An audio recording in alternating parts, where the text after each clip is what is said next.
Ceria sekali. Selanjutnya Ibu Safitri Salmun, AMDOT, terapis okupasi anakku CMC. Selamat pagi.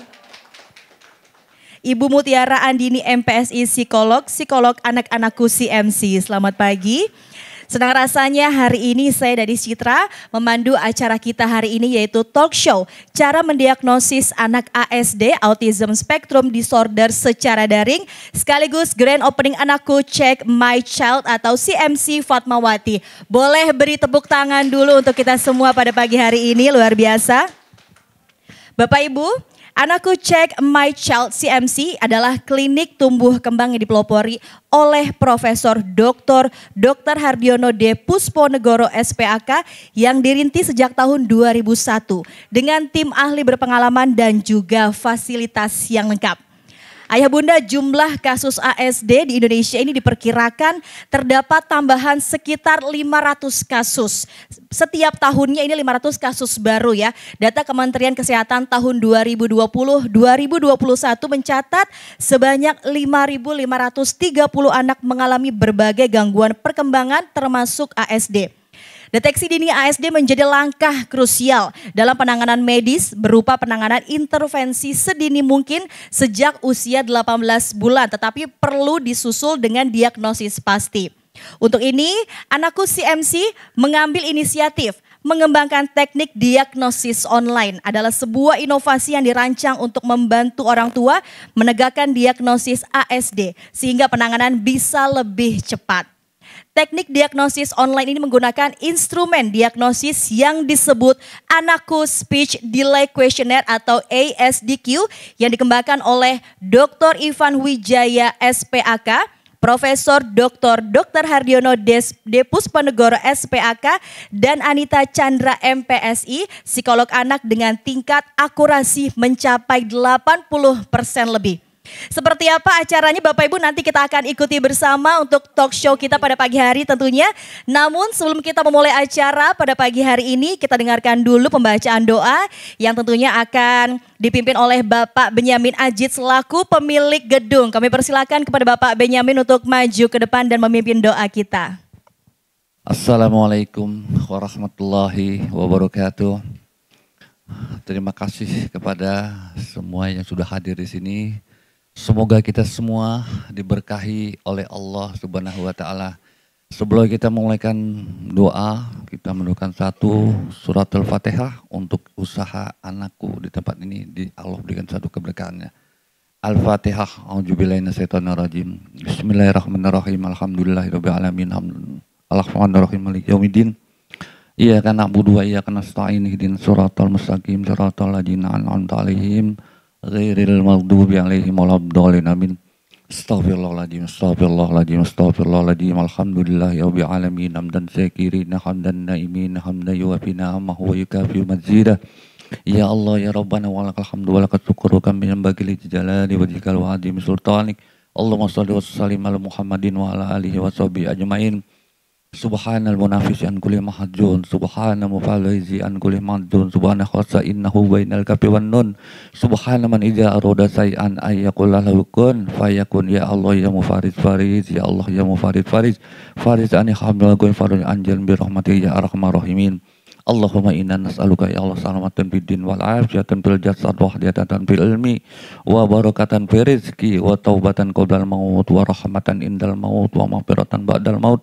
Allahumma hawain alaina ya Allah fi syakaratil maut wa najatan minan nar wa afa indal hisab.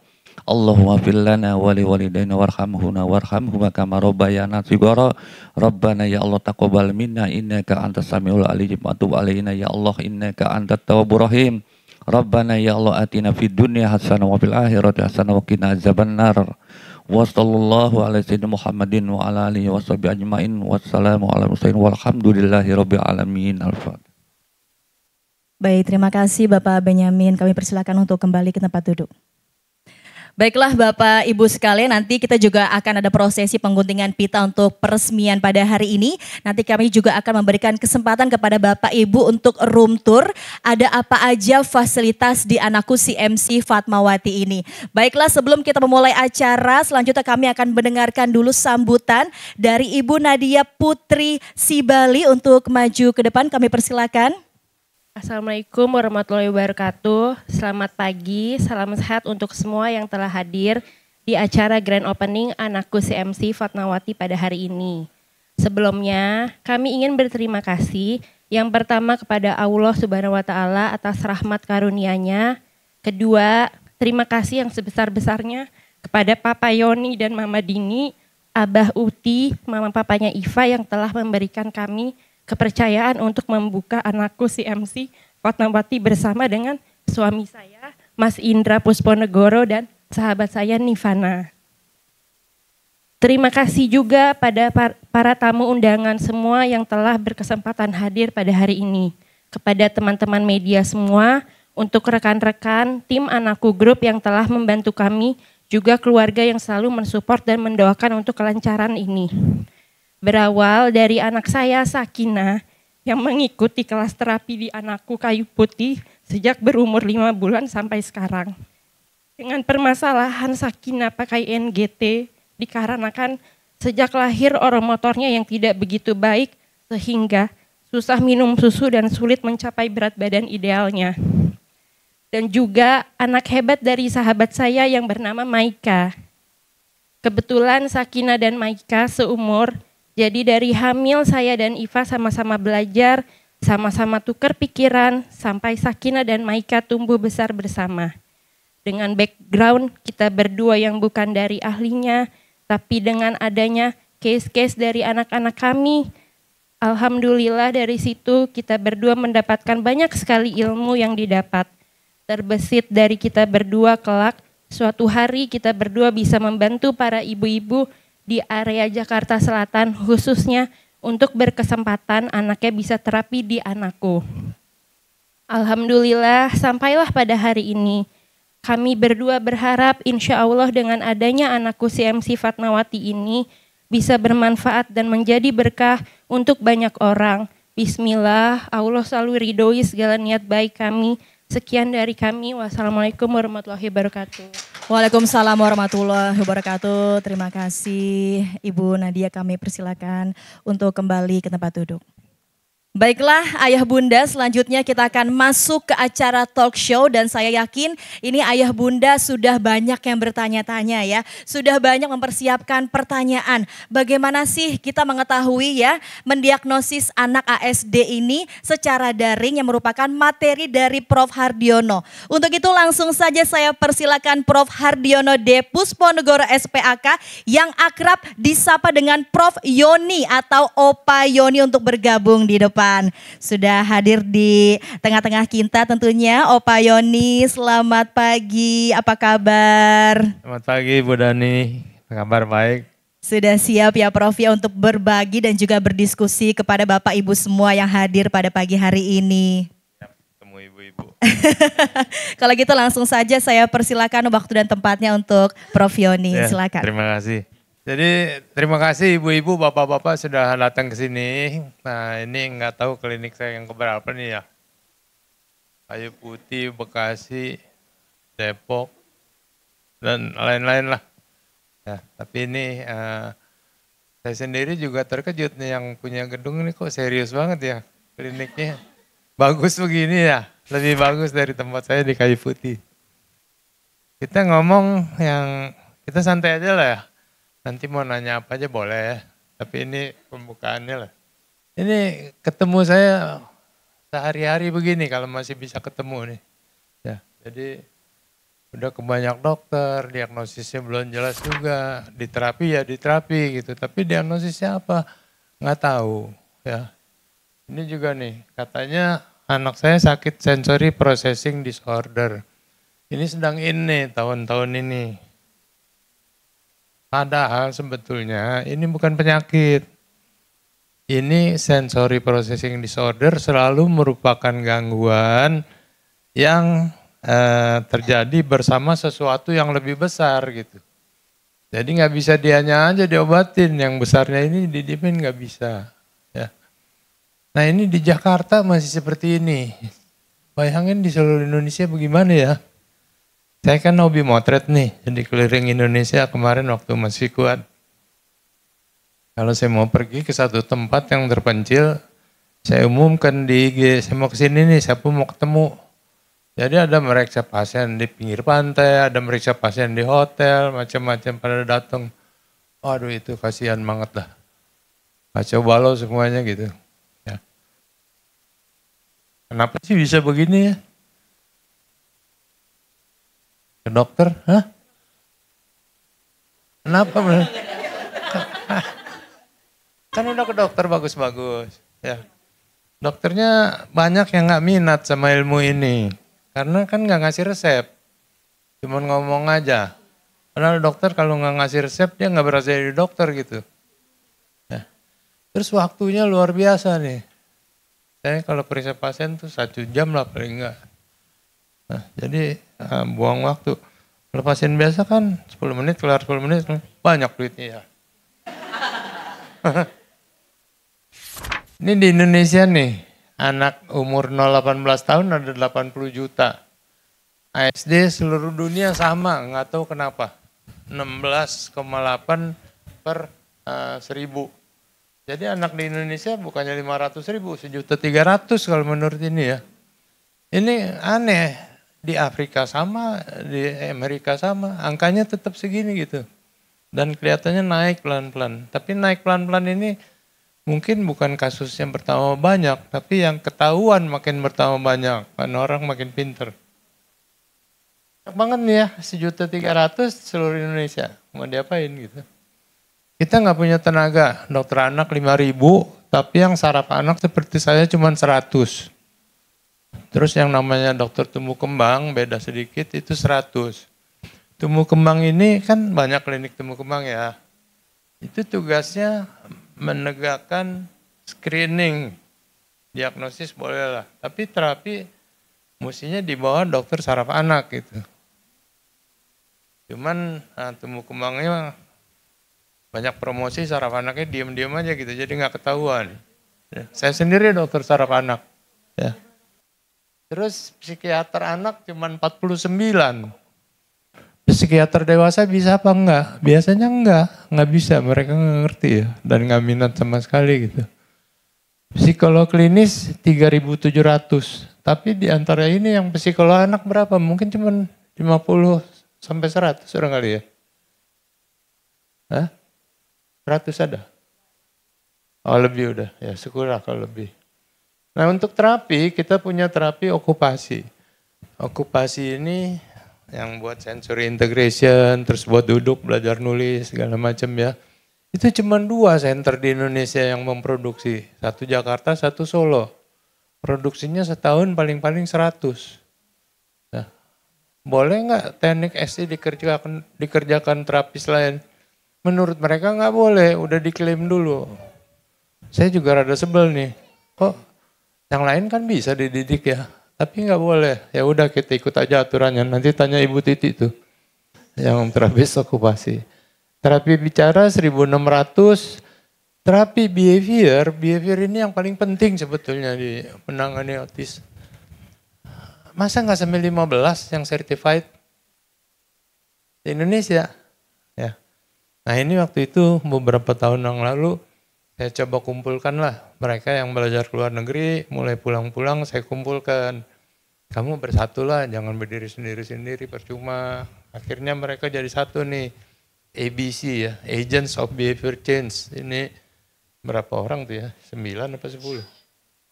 Dan mereka bersatu, sekarang udah mulai mengadakan training bersama Lembaga Psikologi Terapan UI. Tapi terapinya, masa terapi bayarnya juta-jutaan begitu, mahal banget ya. Saya juga marah-marah juga aja. Lama lagi, 2 tahun gak kelar-kelar. Ya elah, keburu anaknya gede ya. Tapi lumayan lah daripada gak ada. Nah kita mau tahu anak autis bagaimana. Sebetulnya gak susah loh. Cuman banyak denial. Ah gak apa-apa, terus suami bilang ah gak apa-apa, neneknya bilang gak apa-apa gitu ya.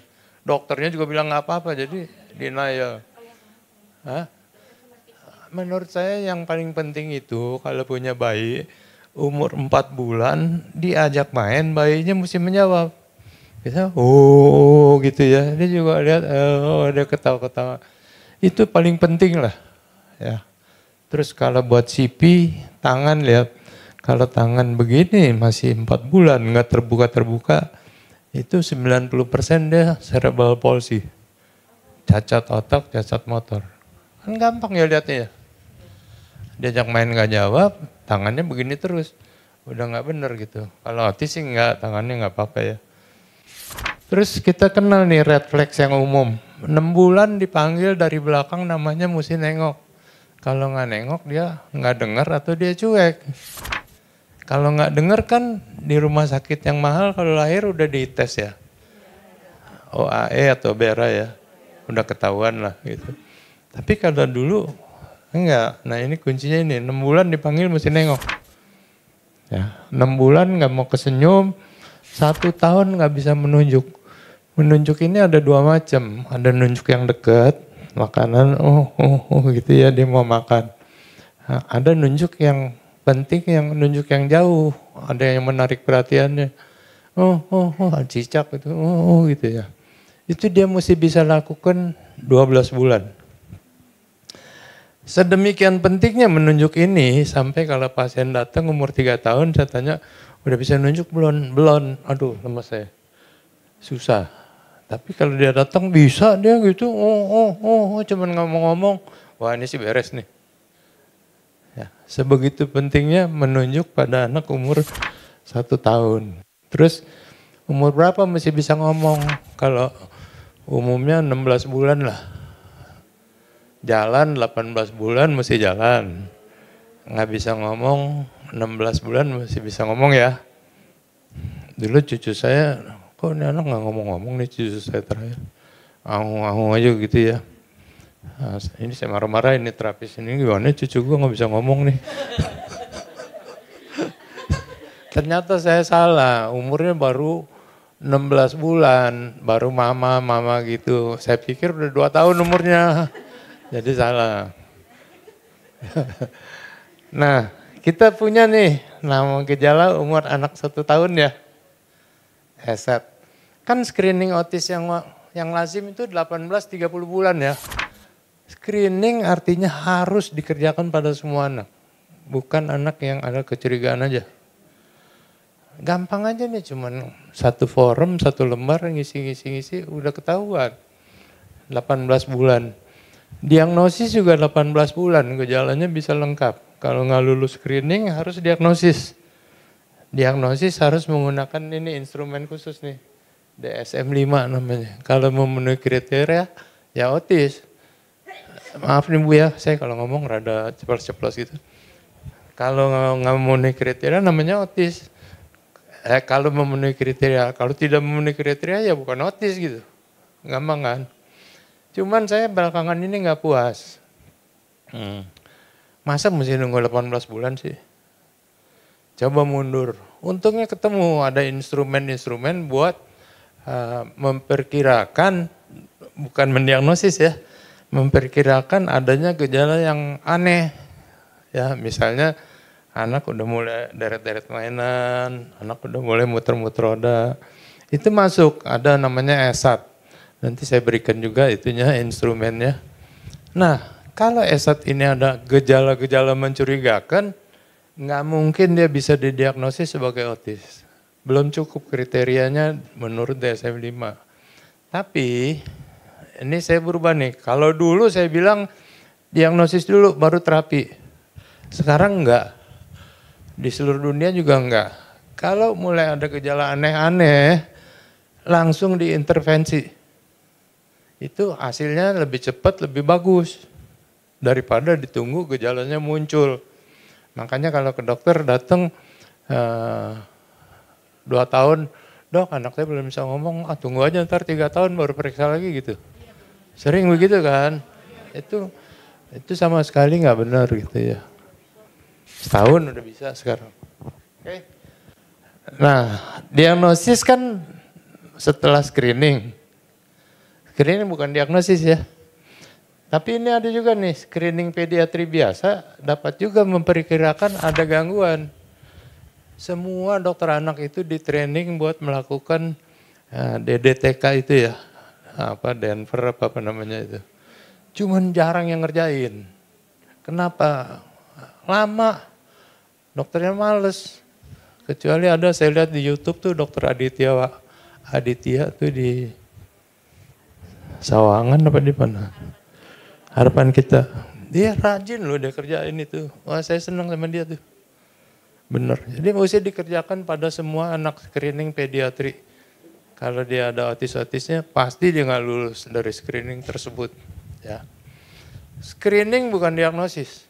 Nggak boleh screening terus nggak boleh bilang otis gitu ya.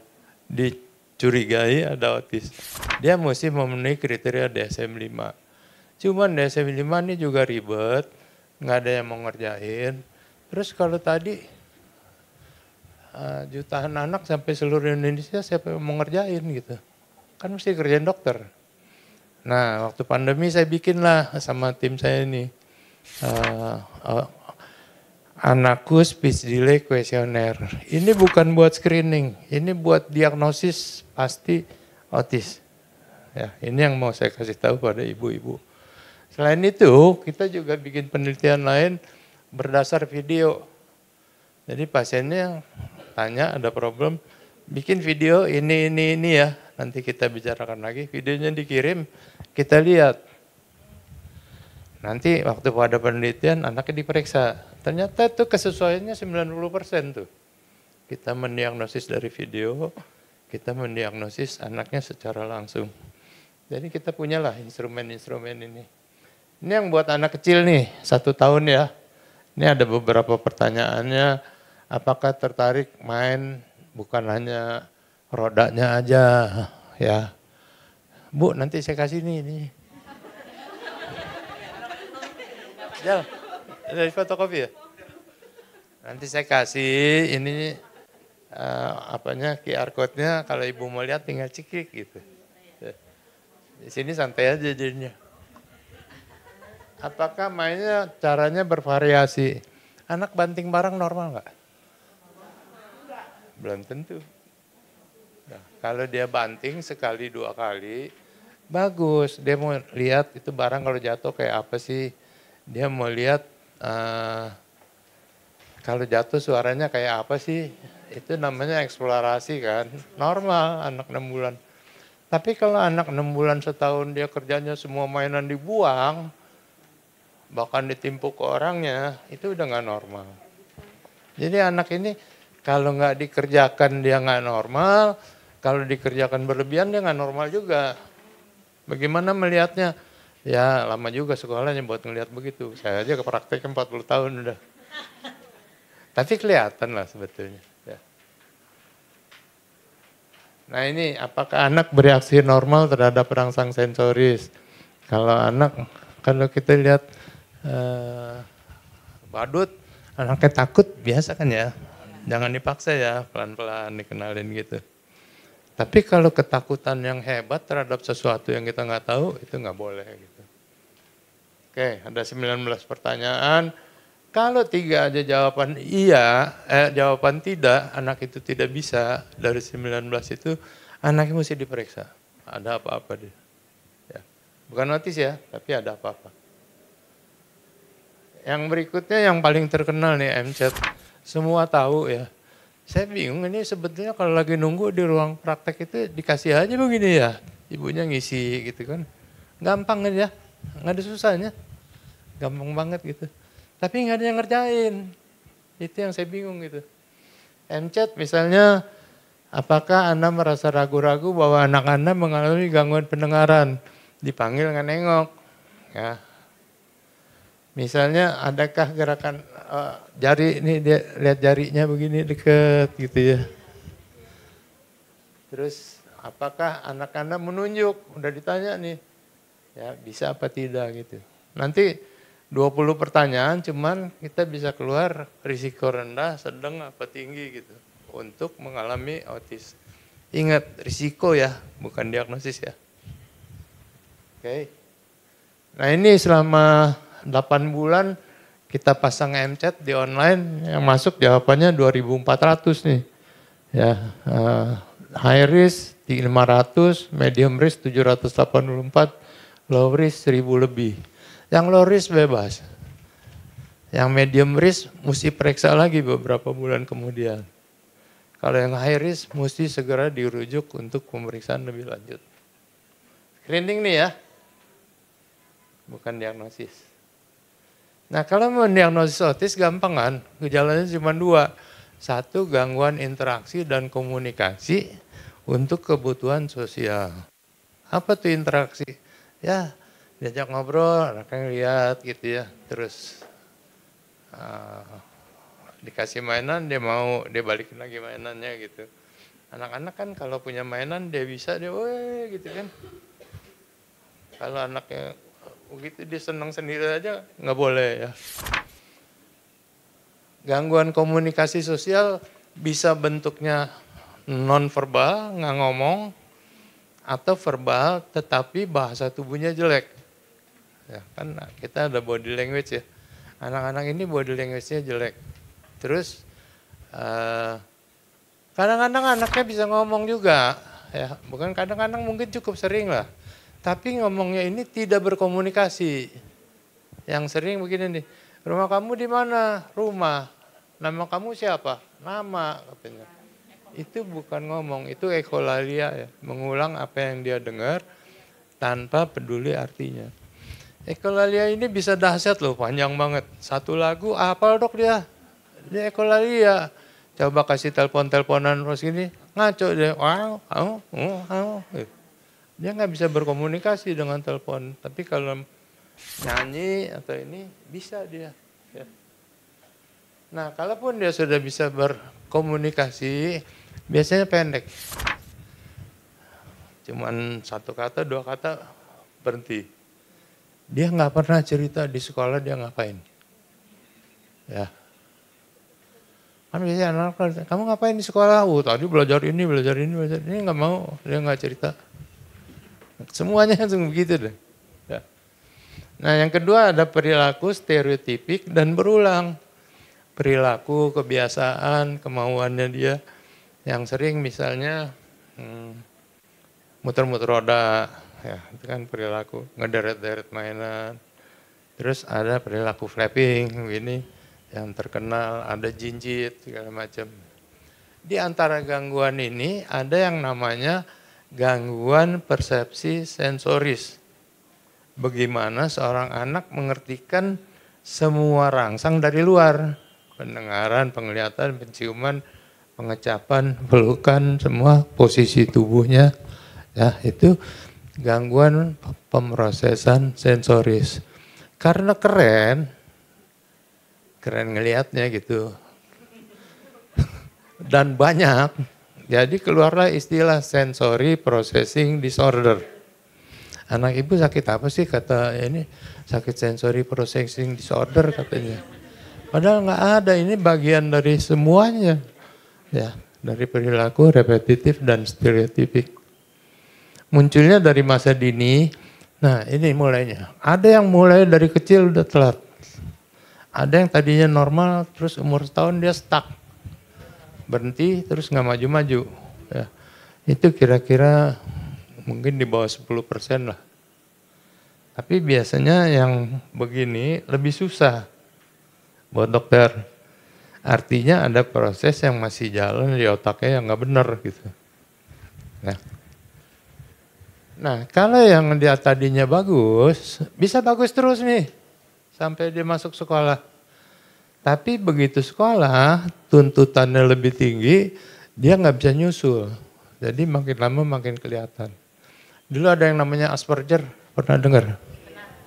Karena nggak dipakai lagi istilah itu.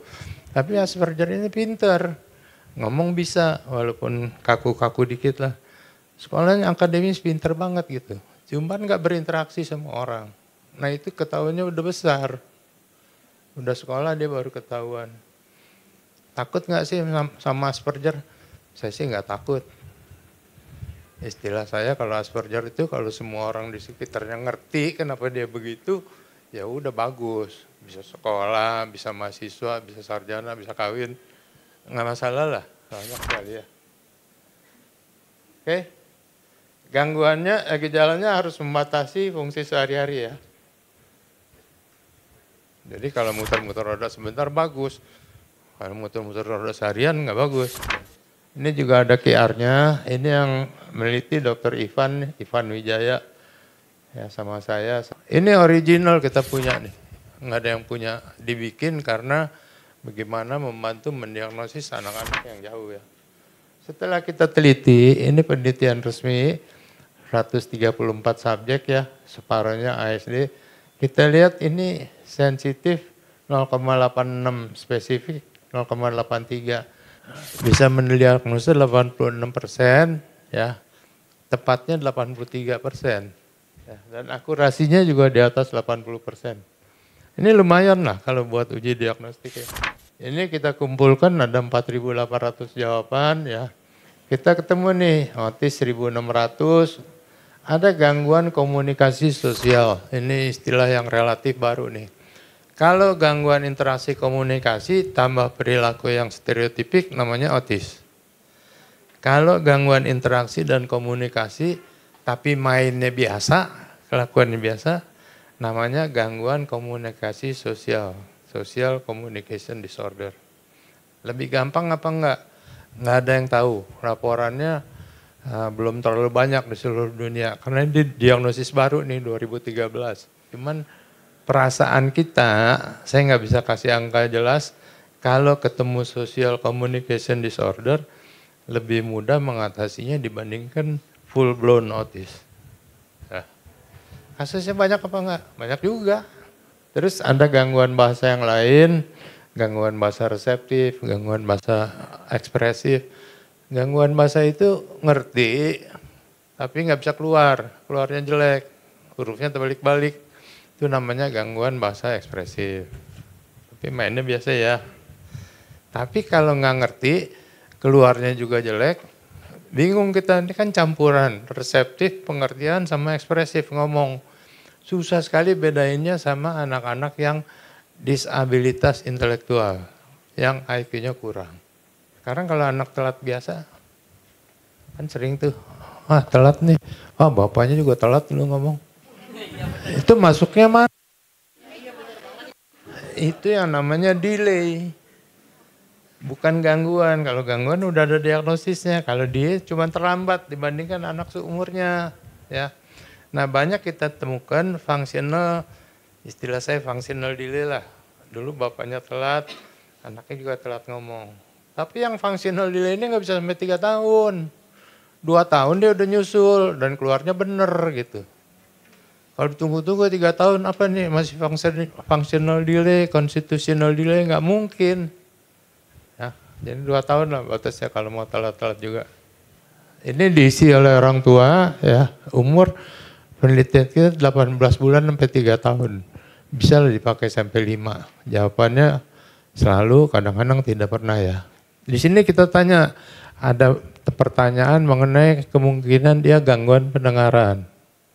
3 pertanyaan. Ada kemungkinan dia pertanyaan mengenai gangguan gerak. Jalan telat, duduk telat, dan tengkurap telat misalnya ya. Sakit apa tuh anak yang begitu? Nggak bisa ngomong, geraknya terlambat. CP bukan. Kalau CP cuman geraknya terlambat. Bukan. Ada istilah yang juga lagi rame, namanya global developmental delay. Telat 2 bidang atau lebih. Biasanya ngomong sama gerak yang telat. Ya. Kalau dapat pasien ini gampang apa enggak? Gampang susah.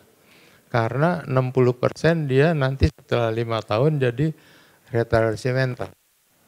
Jadi disabilitas intelektual.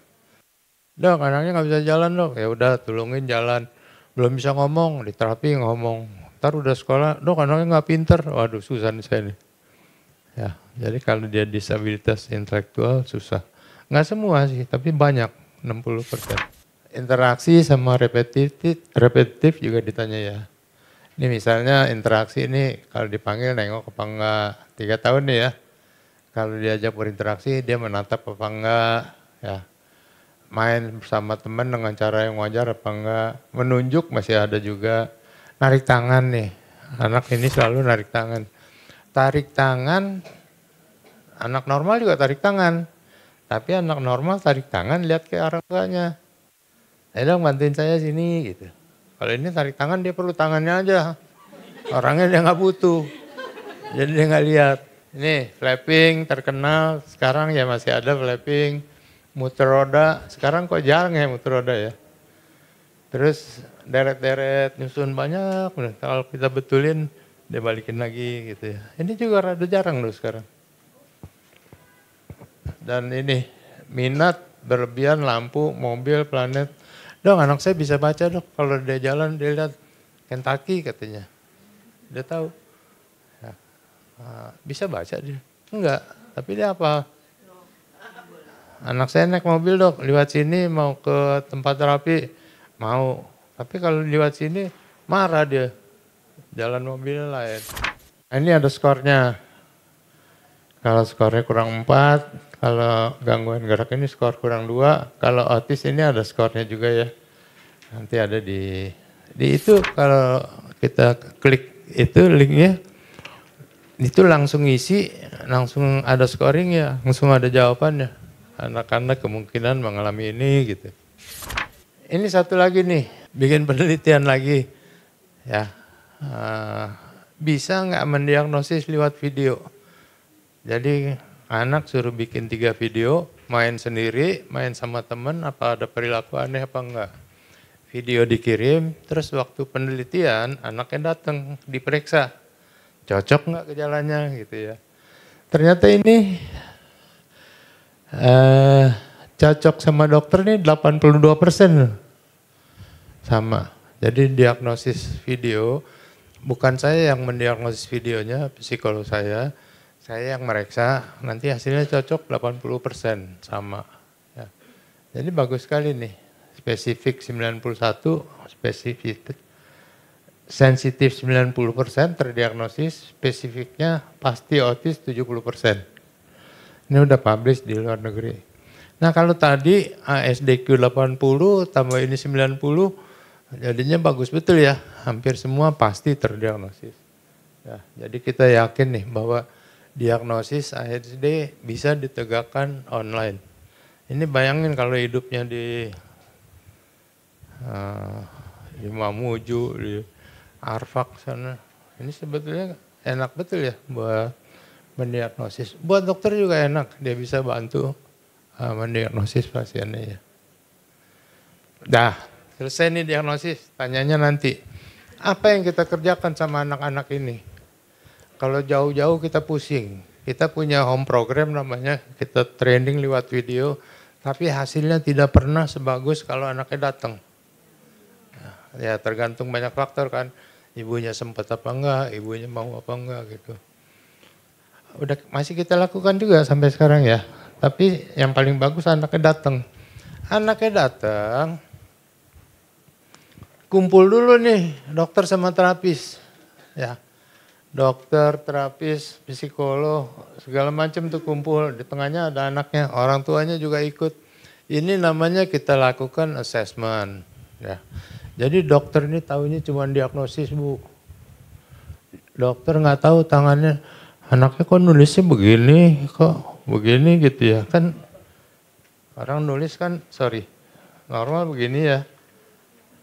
Nih 1, 2, 3 kan. Tapi banyak saya lihat orang nulis begini. Enggak bener. Banyak orang nulis ini gini. Ya, mungkin dulu mudanya digaya-gayain ya. Keterusan. Udah gede mau dibetulin apa enggak? Udah gede mau buat apa dibetulin. Nah, terus kenapa? Kalau dia salah, sekali lagi ya. Kalau gini kan dia nulis enak, sek. Ya. Kalau dia gini tangannya, gini misalnya ya, ini dia mesti bergerak ini, ya. Seringkali tulisannya jadi jelek, besar-besar, pressure-nya nggak benar. Saya punya beberapa pasien diminta keluar dari sekolah, dikeluarin dari sekolah, karena nggak bisa nulis. Masa cuma sekedar nggak bisa nulis dikeluarin? Ya, nulisnya begitu tuh dia. Jadi perhatiin kalau punya anak.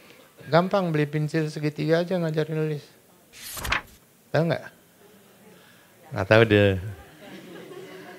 Pensilnya gede, segitiga. Kalau segitiga pasti pas ini sama ini. Ya, ada tuh di toko-toko pensil segitiga. Dokter yang kecil-kecil begini kita nggak begitu tahu gitu.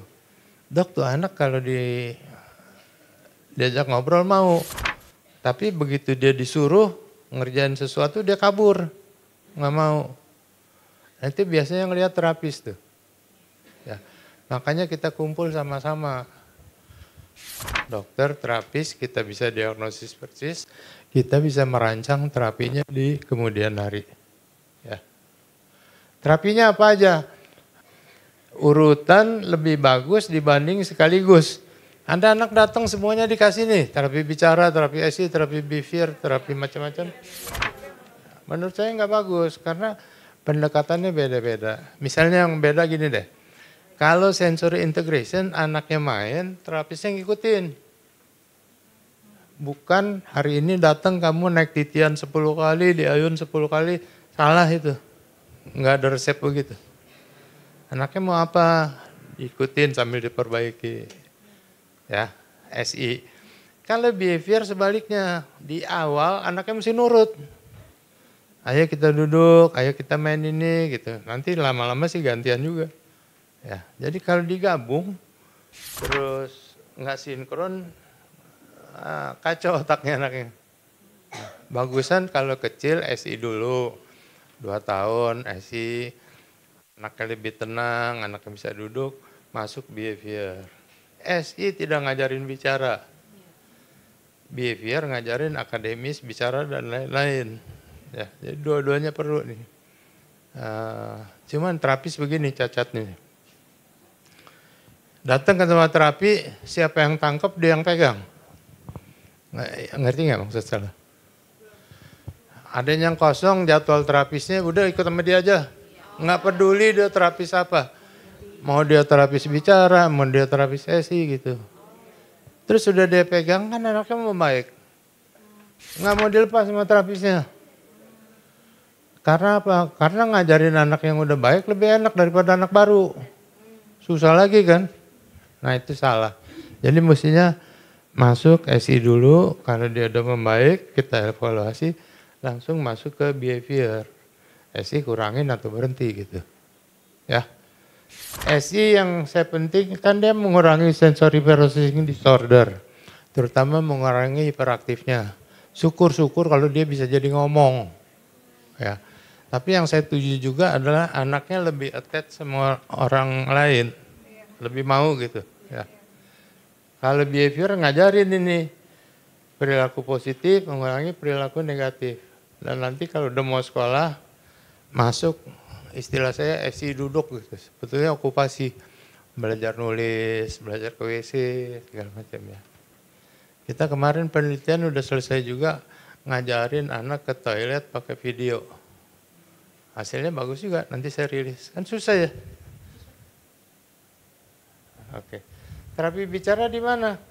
Terapi bicara belakangan nih saya taruh nih. Kalau anaknya ngomong tapi artikulasinya buruk. Ya, anak ngomong apa sih saya nggak ngerti nih. Nah itu perlu terapi bicara mungkin. Ada gangguan oral motor. Bagaimana lihatnya? Anaknya susah makan biasanya. Bukan karena picky memilih, pada autis kan picky. Tapi dia susah makan karena gangguan ini. Makan kerupuk nggak bisa, niup nggak bisa, fu gitu nggak bisa, nyedot nggak bisa. Ya itu perlu terapi bicara. Jadi nggak semua ya. Makan apa? Makannya lama.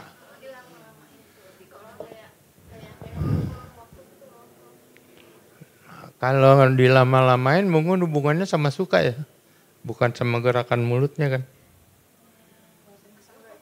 Hah? Gerakan mulut bagus. Nelan bagus.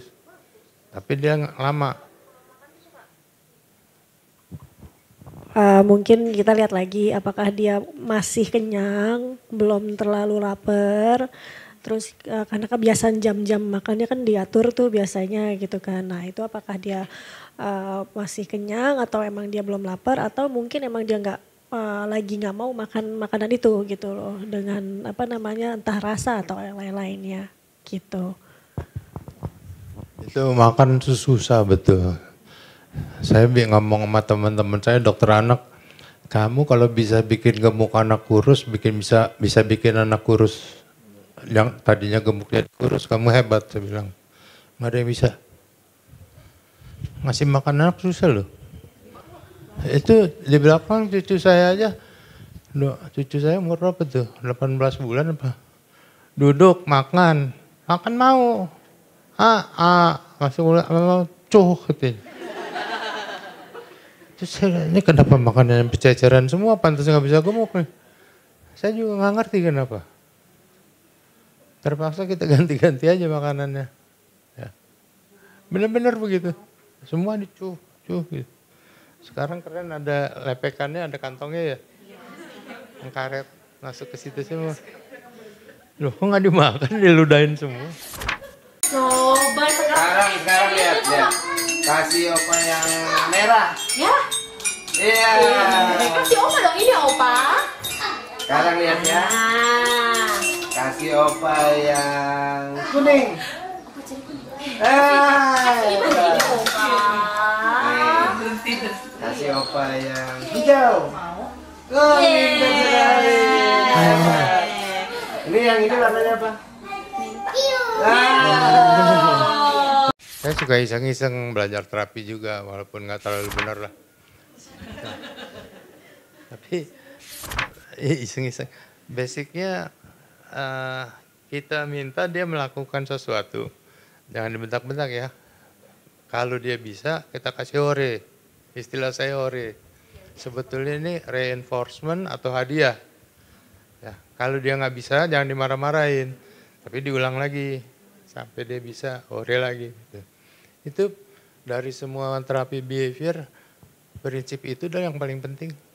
Apa targetnya kalau di terapi? Nomor 1, target saya nih ya, ini saya tentuin sendiri. Bisa bicara, ya. Nomor 2, bisa sekolah. Tapi bukan sekolah playgroup, sekolah SD. SD berapa tahun? 7 ya. Jadi bisa bicara, bisa sekolah. Dulu ada juga, nggak apa-apa deh nggak bicara asal dia ngerti. Banyak dengar begitu nggak? Saya nggak setuju. Ya, ntar ngomongnya pakai komputer dah. Saya nggak setuju ya, karena bicara ini kebutuhan pokok buat anak. Jadi, sebisa mungkin kita ubah bicaranya ya.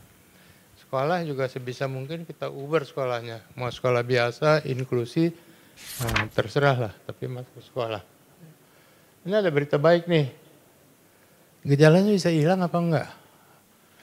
Kan diagnosis otis katanya nggak bisa hilang. Sekali diagnosis tetap ada.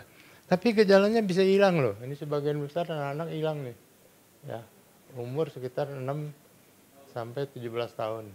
Verbal 75% verbal. Sisanya verbal sebagian, sisanya lagi sama sekali nggak verbal. Nggak tahu kenapa, minta maaf kalau terapi nggak berhasil, anak itu tetap nggak bisa verbal, nggak ngerti kenapa. Sama statistiknya di seluruh dunia begini. Saya selalu bilang kalau 5 tahun belum verbal pusing. Ya, stres kita. Nah, tapi ini ada penelitiannya, 4 tahun non verbal. Ternyata bisa juga 72% malah menjadi verbal ya. Walaupun mungkin nggak sempurna. Terapi sekarang sama zaman dulu beda. Tekniknya beda, yang kita tahu sekarang jauh lebih banyak gitu. Jadi sekarang sedikit sekali yang kita temukan nonverbal ya. Kalau benar. Sekolah ya terserah lah mau sekolah apa, normal, inklusi. Nah ini syaratnya apa? IQ-nya mesti lebih dari 70. Ya, jadi salah satu pemeriksaan IQ tuh kalau mau sekolah. Nanti Ibu Yara bicara tentang ini. Ibu Titi bicara tentang perlu SI apa enggak pada anak yang baru-baru ya. Nah ini yang mau saya keluarkan. Kita SI dulu, terus behavior, habis behavior kita okupasi, kita perbaiki, speech, baru sekolah ya. Ini ada klinik baru nih mau diresmikan. Kapan anak diperiksa IQ? Kalau dulu saya bilang, kalau mau sekolah aja lah periksa. Ya, menentukan sekolahnya yang mana gitu. Tapi ternyata belakangan ini kita lihat kalau kita tahu dari awal lebih enak, terapinya lebih enak, lebih gampang, ya. Nah, Ibu Yara akan menjelaskan, dia akan memakai instrumen yang baru, bukan tes IQ biasa yang susah dikerjakan pada anak-anak ini, tapi ada yang sesuatu yang baru. Terima kasih Bapak-bapak, Ibu-ibu, nanti ngobrol aja.